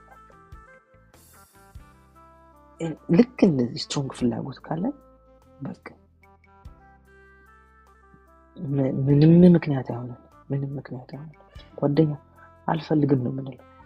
ጓደኛ ሲደውል አልመጣም እጸልያለሁ አነባለሁ ዛሬ አልመጣም። ኮኪ ታውቃለች የኔን ኤክስፒሪየንስ። እኔ ከተቀመጥንበት ኦል ኦፍ ሰደን ብድግ ብዬ ቻው እሄዳለሁ። ምን ነው ሲሉ ቤቴ መግባት አለብኝ። ምን አደርጋለሁ? አነባለሁ፣ አጠናለሁ። ምን እላለሁ? ከጓደኞቻችን ከተሰበሰብንበት ጥሩ ጨዋታ ታውቃለች እኮ ብድግ ብዬ ነው። ለምን ከቆየው ልጠቅምም የሚጠቅመኝን ነገር ላገኝ ይችላል። ግን ራሴ ላይ ግን መስራት ራሴ ላይ ኢንቨስት ማድረግ ይችላል ቤት። ኦኬ ሶ እኔ ኮኪ ቅድምም ሌላም ጊዜ ተነግራቸዋለች። በጣም የማደርገው ነገር ይሄ ነው። መሄድ ባለብኝ ሰዓት አንድ ደቂቃ አልቆይም። መሄድበት ደግሞ በአላማው የት መሄድ የት መገኘት እንዳለብኝ ስለማምን ማለት ነው። ለእግዚአብሔር ነገር እንደዚህ አይነት ዲሲዥን ስንወስድ አንቀመጥም። ሁሉ ቦታ አንገኝ። ሁሉ ቦታ መገኘት ራሱ ኃላፊነታችን አይደለም። ምንም ኃላፊነት የለብንም። ሁሉ ቦታ መገኘት ኃላፊነት የለብንም። እግዚአብሔር በደንብ እየበሰለን ስንመጣ እግዚአብሔር የሚፈልገን ቦታ እንገኝ። ለሰው መጥቀም የምንችልበት ቦታ እንገኝ እንጂ ሁሉ ቦታ እንሄድ። ሁሉንም ነገር እንድንሄድ እግዚአብሔር ኃላፊነት አልሰጠንም። ጤናማ የሆነ እድገት ውስጥ እንድንገኝ ነው የኛ የመጀመሪያ ኃላፊነታችን እሱ። ልንገራችሁ፣ ያልተገነባ ሰው ምንም ነገር መስራት አይችልም። ያልተገነባ ሰው ለማንም ሰው በረከት መሆን አይችልም። ያልተሰራ ሰው ምንም ነገር ሊሰራ አይችልም። አንድ ነገር ልንገራችሁ፣ ቤታችን ጠረጴዛ አለን ሁላችንም። እስቲ ያ ጠረጴዛ ላይ መጽሐፍ ምናምን እናስቀምጥበታለን አይደል? መኪና ብናስቀምጥበት ለምን?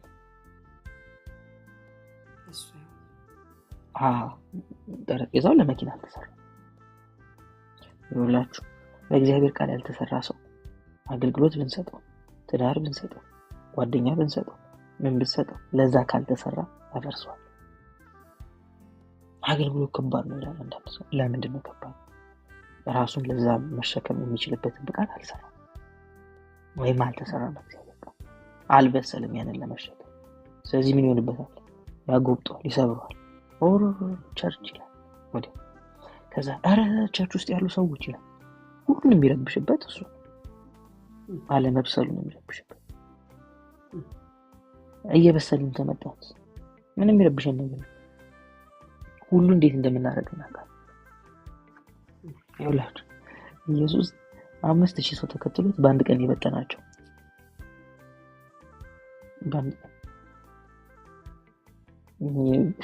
አንድ ሰው ሲናገር እንደዚህ አለ፣ በአሁን ዘመን ቢሆን አለ ቸርች ይዘጋ ነበር 5000 ሰው በአንድ ቀን ከሄደ።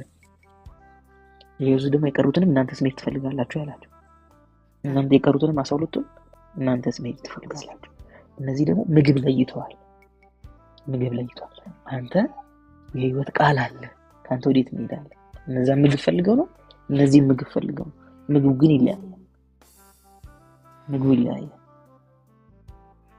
እነዛ አሳና ዳቦን የፈለጉት ወይም ቂጣን የፈለጉት። እዚህ ደግሞ ኢየሱስ ደግሞ የሚነግራቸው ደግሞ ስጋዬን ካልበላችሁ ደሜን ካልጠጣችሁ። እነዚህ ለህይወት የሚሆን ነው፣ እነዛ ለስጋ የሚሆን ይፈልጉ። የምግብ ጉዳይ ነው። ያመጣቸውም የበተናቸውም ምግብ ነው። ይሄን አንበላም ማለት ነው። የምንፈልገው ትላንት ያበዛውን አይነት ምግብ ነው። ስለዚህ ስለማንፈልግ ያንተን ስጋና ደም አንበላም ብለው ትሄዱ። ከፈለግን ምግቡ አለ ተዘጋጅቷል። መለየት ከቻለ ይሄን ማየት ከቻለ እግዚአብሔር ያዘጋጀልን ምግብ መመልከት ከቻለ። ስለዚህ በዚህ ምድር ላይ ሁሉ ክርስቲያን እየተጎዳ ያለው ወይም ደግሞ ቸርች በአጠቃላይ ያለባት ችግርና ጉዳት ያለ መብሰል የሚባለውን ነገር ደግሞ እንዳትረሱ። ያለ ምግብ አይመጣም። ዝም ብለን ቸርች በመመላለስ አይመጣም። እስቲ አሁን መኪኖቻችን በማደያ ጋር ሲያልፉ ነው ነዳጅ የሚቀዱት ወይስ ገብተው በስነ ስርዓት ነው? ገብተው በስነ ስርዓት ማለት እሺ፣ ማደያ ቆመው ራሱ ቢመጡስ ይሞላሉ እንዴ?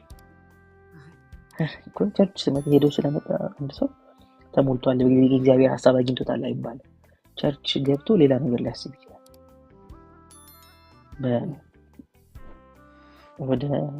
ወደ ቸርች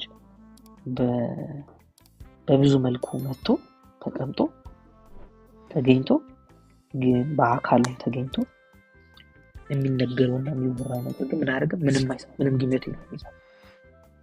ምን ግንኙነት የለም።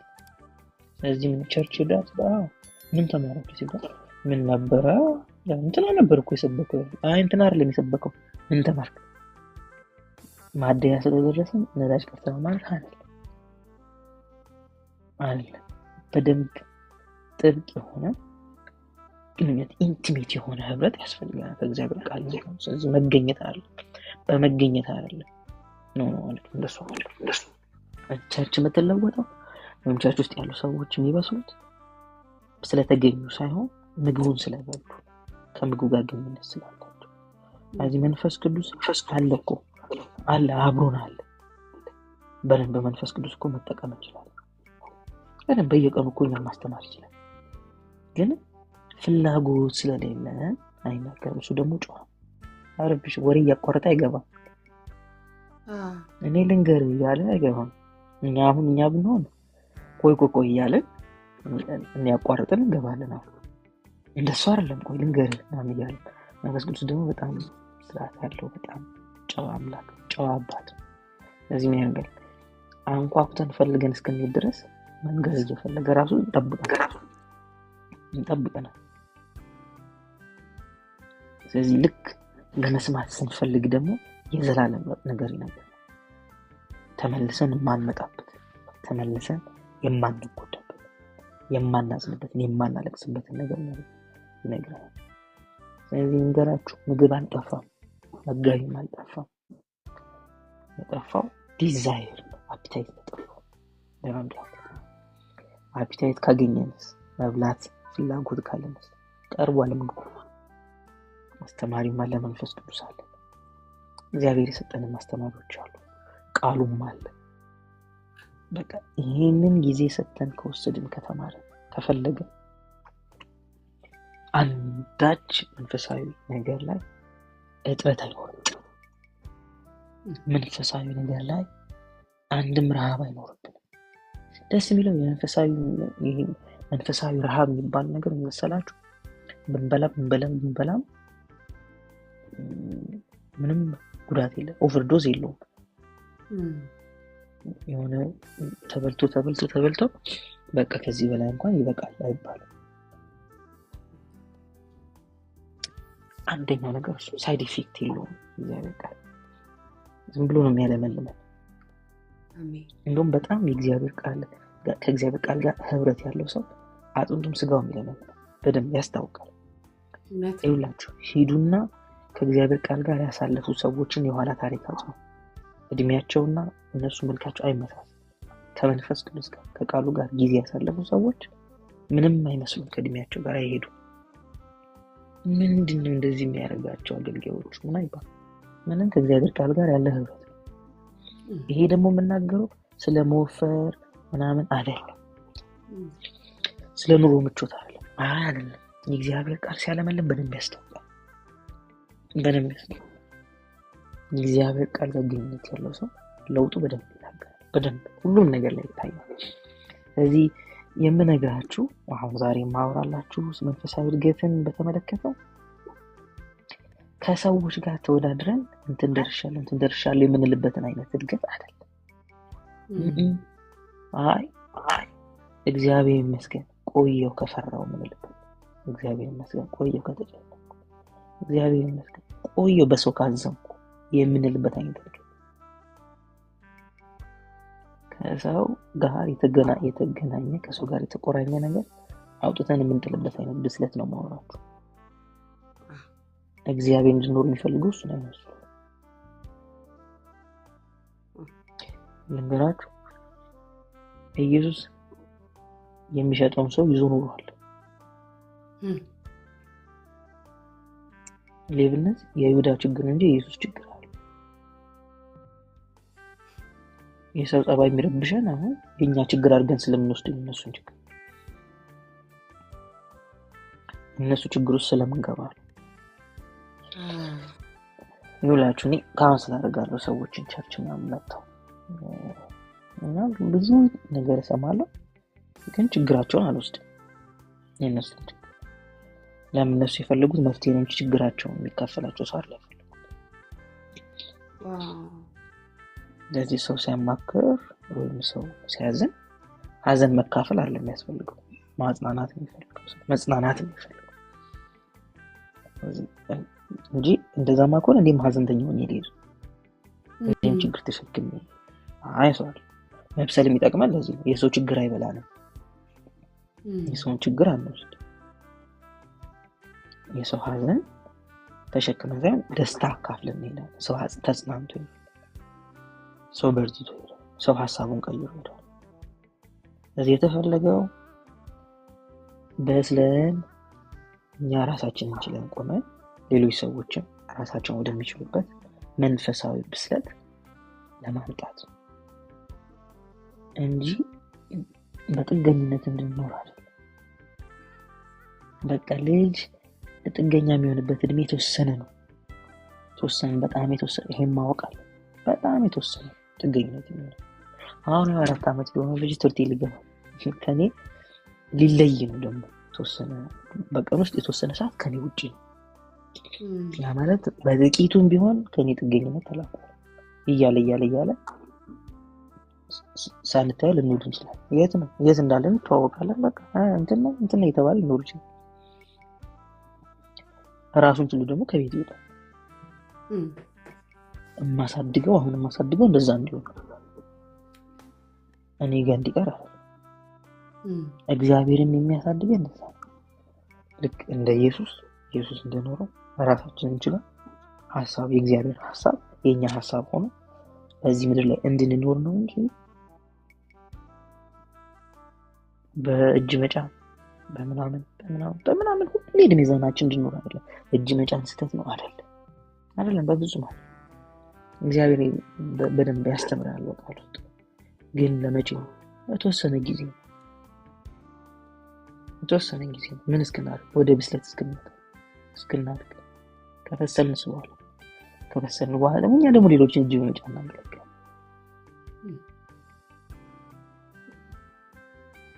ይህ ጥገኝነት፣ ፍርሃት፣ ሀዘን፣ የሰው ችግር ሁሉ እየወሰዱ ማዘን፣ ከመጣው ችግር ጋር መወሰድ፣ መረበሽ ኤፌሶን ምዕራፍ 4 ላይ ጳውሎስ ሲናገር በመጣው ማዕበል በትምህርት ነፋስ ሁሉ እንዲህ የምትወዛወዙት ከህፃነታችሁ የተነሳ ህፃን ስለሆናችሁ የመጣ የትምህርት ማዕበል የሚወስዳችሁ ይላል። ስለዚህ ስታንድ ከሌለን ወደዛ የምንለውን ነገር ላይ አለመብሰል። ስለዚህ ብንበስል ደግሞ እንደኛ ሰው የሰደደ የታነጸ የተመሰረተ ሰው የለም በምድር ላይ። በቃ ኔክስት ዊክ የምንማረው ስለ ስር መስደድና ስለ መጽናት ነው። ምክንያቱም እሱም ከእድገት ጋር ግንኙነት ስላለው። ግን ዛሬ በጣም አተኩሬ መናገር የምፈልገው በእውነት በመንፈሳዊ ህይወታችሁ ስታድጉ ምን መሆን ትፈልጋላችሁ? በዚህ በምድር ላይ ሳድግ እንትን መሆን ይፈልጋል፣ ሳድግ እንደዚህ መሆን ይፈልጋል እንሌለው በዚሁ ዓለም ባገኘነው ነገር ባገኘነው ትምህርት። ግን ልክ እግዚአብሔርን በሰጠን ነገር በዳንበት መዳን፣ ባገኘነው መዳን፣ በደረስንበት ብርሃን ስታድጉ ምን መሆን ትፈልጋላችሁ? እንትን አፖስትል መሆን እፈልጋለሁ፣ ሐዋርያ መሆን እፈልጋለሁ። እሱ ስጦታ ጊፍት ነው። እሱኛ መሆን የምንፈልገው አይደል? እሱ የሚሰጠን ነው። ምን አይነት እድገት ውስጥ ነው መገኘት ፈልጉት። እንገራችሁ ቀላል ጥያቄያችሁን ቀላል የሚያደርግ ይሄን ጥያቄ ቀላል የሚያደርግ ነገር መልክን በተመለከተ እግዚአብሔር አንድ መልክ ወስኗል፣ የልጁን መልክ እንድንመስል። ከዛ መልክ ውጪ የለም። መልክን በተመለከተ የልጁን መልክ እንድንመስል በቃ እድገት ወደዛ እሱን ወደ መምሰል። ግን እሱን ወደ መምሰል እያደግን እኛ የእውነት ምን አይነት ሰው ሆናለሁ ብዬ ነው የማስበው ስለራሴ። አሁንም ሳድግ ስፈራ ነው የምገኘው ወይስ ከፍርሃት አልፋለሁ? ሰው የሚያስጨንቀው ነገር ሲያስጨንቀኝ ነው ወይስ ይሄን አልፋለሁ? ከዛ ስጣላ ነው የምኖረው ወይስ ጥልን አልፌ እየባረኩ ነው?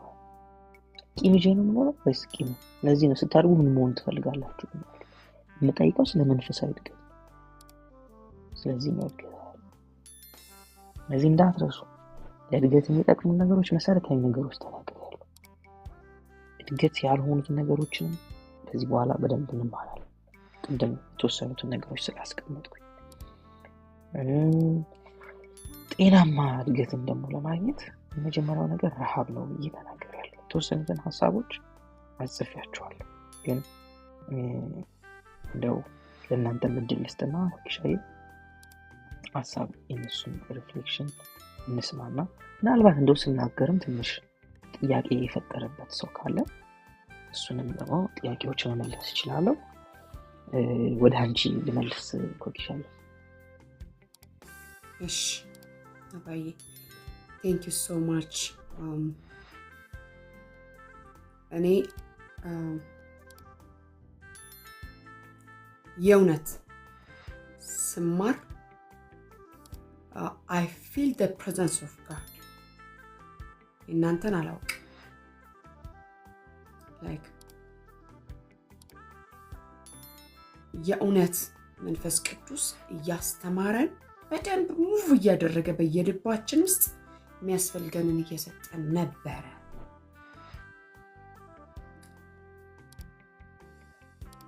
እኔ አሁን ከናንተ መስማት ነው እንግዲህ ለምፈልገው፣ ግን